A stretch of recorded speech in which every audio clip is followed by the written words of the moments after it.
Hello there, Geminis. Welcome to your weekly tarot reading. So I'm going to switch things up a little bit, and I'm going to talk to you about your spiritual advice first. These bottom 5 cards, mainly because I feel like there are some issues that you have to work through. And from there, we'll go into your love reading, because this is going to kind of, it's related to this. So once we clear this energy out of the way, the love reading will make a lot more sense, okay? I've done this for Virgos before, mainly because I felt like there was a need for it, and I think it might be helpful for you guys as you navigate the energies of this week, because I feel like it's a little intense. So in terms of your spiritual advice, I feel like the main message for you is to kind of stay in the present moment, count your blessings, and really look at what you do have in front of you. So rather than scanning the horizon for new opportunities, for escapism, for things that you wish, could be there, could come in, for things that you long for, rather than doing that, scanning the horizon and never being completely 100% content, count your blessings, live in the moment, and take stock of what you have, especially the people that are around you, especially the people that are working towards building something with you, and the people that are reliable and have always been consistent in their effort and consistent in their ability to be there for you when you need them. And the reason why I say that is I feel like this is the energy of somebody looking for, like an outsider looking in, okay? Looking in at a situation, possibly wanting what you have, wanting your position, wanting the love and the guidance and the blessings. So somebody is looking in on you, possibly like, checking on you. I'm seeing like checking on social media and things like that, okay? Somebody that's like constantly monitoring what you're doing, how you appear, what you talk about. And I feel like there's a deep sense of this person being quite controlling, wanting to dominate the situation and wanting to tell you, you should do this, you should do that. And so they have this laser beam focus on first your household, your work sector, your ability to lead others as well. So I feel like there's kind of honing in, trying to figure out what you're doing, possibly wanting your position, wanting your work, wanting all the blessings that you have. I don't see an energy of somebody sabotaging you. I don't sense that. But I feel like somebody really wants what you have. And so if it's a job, do the best to your capabilities. Don't leave room for somebody to sneak in from under you and steal things from right under you. If it's a relationship as well, nurture your marriage, nurture your family, nurture your relationship, and embody this energy of the Emperor, trying to do the right thing, trying to follow that voice of reason, that voice of rationality, and taking a stance, okay? So being very firm in what you believe in. So if it's a work situation, if somebody is doing something that you don't like, you can't be passive aggressive. You need to really speak up. So I feel like there is some passive aggressiveness. And I feel like, if somebody does something that we don't like, we need to hold them accountable for the way that they treat us, for the way that they behave. Rather than just saying, I'm going to avoid that person, right? Like the problem doesn't go away if you avoid it. And then if you kind of seethe in anger over something that they did, but you never address it with them, then you can't really be angry at them for the things that they do, because they're not really aware of the impact of these actions on you. So it's up to you to really, defend your territory, stand your ground, and not have to, cower because of conflict, or cower away from conflict because you're conflict avoidant. So I feel like this is a good week for you to be very firm with how you are expressing yourself, and be less mutable, be a little bit more forthright in your expectations for other people. If you are in a leadership position, a lot of people look up to you. We have here the Three of Pentacles, wanting to build things with you, coming to you to consult you, and coming to you for your guidance and your clarity and your expertise. And a lot of you guys, you're very, very good as troubleshooters. You think really fast on your feet. You know a lot of things about a lot of things, and you know how to make problems go away for other people because you have a knack for problem solving, and you actually enjoy it. So I feel like a lot of people will be coming to you for opportunities for consultation, for advice, for clarity. And I see younger people as well, and I also see like older. So I see like not a you know, like a wide spectrum when it comes to age, but I feel like people who are very, very young, and then people who are a lot older than you. And the ones that are older than you, honestly, they're pushing your buttons, because I feel like for many of you in positions of power, you might be very, very young, and they're looking at you kind of skeptically. They feel as if you haven't really earned your stripes. You haven't had the years of experience under your belt, but nonetheless, you're very good at what you do. And so they come to you kind of like with a challenging stance, and they're coming to you in a very antagonistic way. So these are like the older folks. And I feel a lot of it has to do with their own, you know, insecurities, their own issues that they're projecting on you. But more than anything, stand your ground. Talk to them as if, you know, age doesn't really matter. Talk to them with that voice of authority and really, really stand up for what you believe in. So never mind the age gap. Just be very clear when you communicate, and be very firm when it comes to what you expect from other people, okay? So age does not matter. It should not matter when you're trying to lead others. So I feel like in the home environment, it's the same type of energy, where some people feel like they're older than you. They have more knowledge, more wisdom, more insights, and that's not always the case, okay? Our worldview is determined by our life experiences. And so I already see like clashes when it comes to generational gaps. You know, how do we raise the kids? What religion should we teach them? You know, like how do we get a situation sorted out when there are too many people involved? So for example, if it's a marriage and the in-laws are involved and everyone is putting in their 2 cents when the marriage is between you and the partner and the children. So I feel like there are a lot of people meddling in your affairs because they're overstepping their boundaries. I mean, they mean well, but they're overstepping their boundaries, and they're giving you advice that's not really appropriate for you. So this is a good week overall for you to seek advice from a person who is in a position of authority. So for example, if you have, you know, if you need financial advice, consult a financial advisor. Don't talk to, you know, your cousin Joe, who's had like 3 bankruptcies, right? And then if you need marital relationship advice, consult a therapist, see a marriage counselor. Don't talk to your mom and dad who might have a very tenuous relationship with one another. So learning to ask for help from the right people, and then learning as well to really stand your ground and figure out what you need and demand it of other people. So it's not a great week for you to compromise.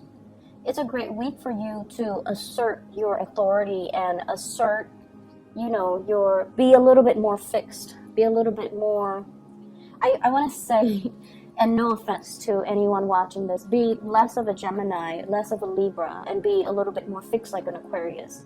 Because I feel like, you know, there are things that you cannot compromise on. And if the things are values related, it is really, really important for you to stand your ground, okay? So that's going to allow me to segue into the love relationship sector. because I feel like there's conflict coming into the picture. So the first thing I have here is the Three of Swords. The Three of Swords is a situation where a lot of words have been said. A lot of things have been out in the open that we can't really take back. A lot of, it's like too many things have happened. Too much has been said. Where do we go from here? But I feel like this process of unearthing these things that are problematic, that we have swept under the rug, or that we have ignored, or, you know, that we've never addressed with the other person, these things are meant to come out. These things are meant to come out into the open so that we can deal with them. Because, you know, the more we love somebody, the more they're gonna push our buttons, right? And the more time we spend with someone, the more good times and bad times start to build up. And so I feel like if things are not addressed, this is the week where they implode. This is the week where we talk about, I did all of this, what did you do? And then the other person is like, well, I did all of that too, what did you do? So it's like keeping scores of that internal side of you where, you know, as the twins, I feel like you want your partner to be like you. You want your partner to intuitively understand you. And you feel like if it's my soulmate, if it's somebody I'm meant to be with, they should understand me without me talking. Well, it doesn't really make sense. No one can intuitively and empathically sense what you need. And even then, you know, they're probably going to be picking things up like 75% of the time, rather than every single time. So it's really important for you to talk and communicate and not let things build up to this point, okay? And this is a really great battle, I feel like, between a relationship partner. And the reason I say that is we have here the Queen of Swords and the King of Swords. So air energy, a lot of communication, not a lot of feelings, not a lot of emotions. And so no one is really speaking from the heart. They're speaking from a space of calculation, keeping tabs, keeping scores. I did this, you did that. So it's a very cold, detached, and almost antagonistic type of a vibe that I'm getting here. You might be dealing with another air sign, so an Aquarius, a Gemini, or a Libra. And this is the Gemini card. She has like two faces to her. So I feel like this might be the partner that you're dealing with. You have somebody that is really good with animals. You have someone who is, I'm getting like an Ivy League type of education. So somebody that might have multiple degrees. They're very, very intelligent. They're very worldly. They're less, I want to say like, they're not like materialistic. So, you know, money doesn't really mean a lot to them. They care about higher ideals, higher values. They might also be like a social entrepreneur, a philanthropist. They want to fight a good fight. They want people to be well fed and happy. So you've got somebody who is like, it's an air sign, but I feel like they're a little bit more idealistic. Okay, so whereas for you, your sword is planted firmly on the ground, you're resting on it. So I feel like this denotes that, you know, you care about security, you care about having a good job, staying at a good job, building up your reputation, building up, you know, getting significant pay increases every year. So you care about these security things. But these security things are not really innately important for a typical Gemini. And over time, these things that you build up, because it's secure, because you believe, that's what you're meant to do. I feel like it's keeping you stuck, and it's not really allowing you to live out your dream. It's not allowing you to be flexible and mobile and, you know, really living a life that is authentically you rather than security based. And so you're coming across another person who is like a little bit more, it's like this is a twin energy. This is a really significant relationship where somebody is showing you a different side of themselves. So you can tell, you know, just the vibe, this person's a lot more relaxed and this person is very, very tense.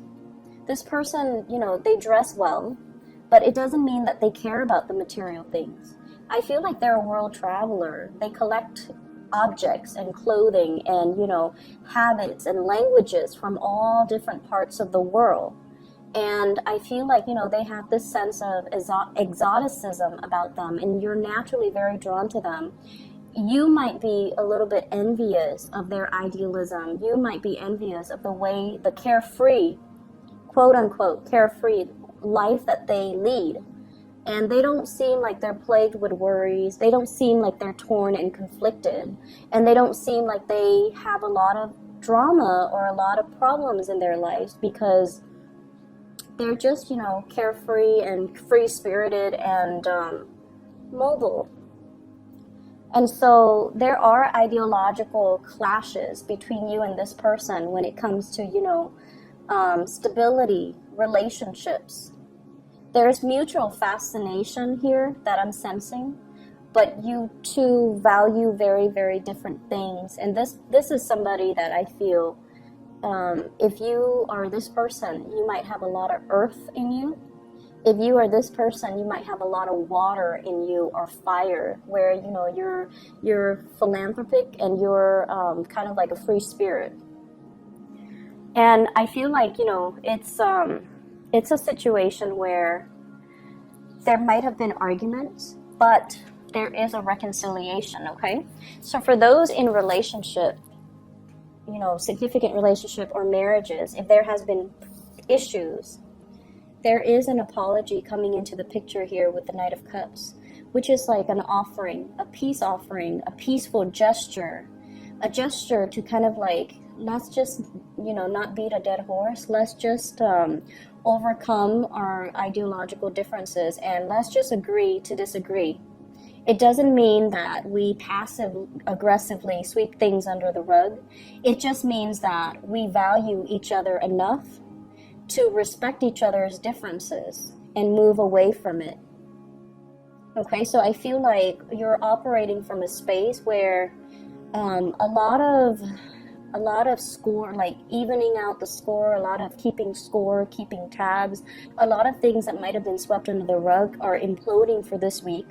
But they needed to happen to come out into the open so that an apology can take place, so that you can harmonize and come together with another person and, you know, address all of your issues, but in a way where, you know, it's allowing you to be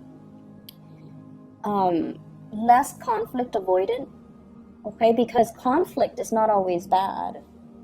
It can be bad if we ignore it. It can be bad if we become defensive.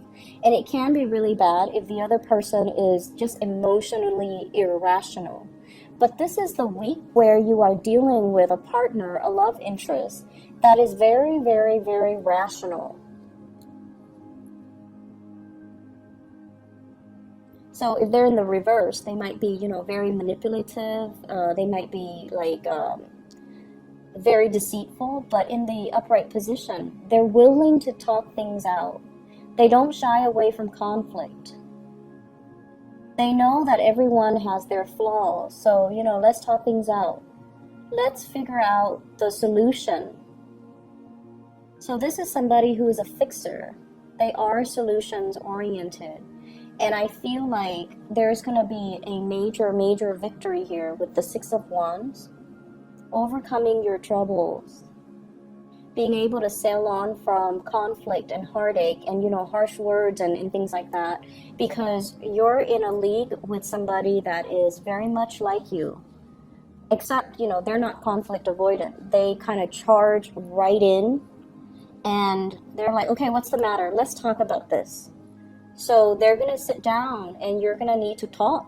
And you're going to need to face your fears, and you're going to realize in the process of facing your fears that your fears are unfounded, that not every situation where there's a disagreement, it's not going to lead to a fight. It's not going to lead to a space where you are acting, you know, defensively, or the other person will be evasive. There is clear and total understanding and communication that's happening for this week to really help you understand another person and to help you as well. learn to address issues and not be passive aggressive and not be conflict avoidant. And you know, you're going to confront a situation head on, and the situation involves another person that is very much like you, in that they want harmony, they want balance, but you know, they understand that harmony and balance needs to happen, or can only happen, when we arrive at a truce. Okay, so you have some beautiful things coming into the picture. If there are issues, conflict, fights, and things like that, I feel like a lot of it has to do with responsibilities in the household. Who's doing what? Who's taking care of what? And you know, that whole process about keeping score. So you might be dealing with a Libra. You might have Libra in your chart, where you're very, very sensitive to imbalances in the relationship. And I asked, you know, what is one of the major conflict that's coming into the picture? And I have here the Queen of Wands, and this is like the fairy godmother. So you might have issues when it comes to taking care of in-laws, or in-laws meddling in the parenting of the children. You might also, I'm sensing this, but not so much, you might have somebody that's interfering in your relationship. Hence, you know, somebody is like on the outside looking in. Okay, so just be very careful about that. All right, so I hope the reading is helpful for you, Gemini. Face your fears. Face your fears. You know, the shadow side of you is the Sagittarius, and Sagittarius, they just charge in and solve problems. So calling upon that side of you, I feel might be helpful for this week. Okay, so I wish you all the best. I'll be back next week. Take care.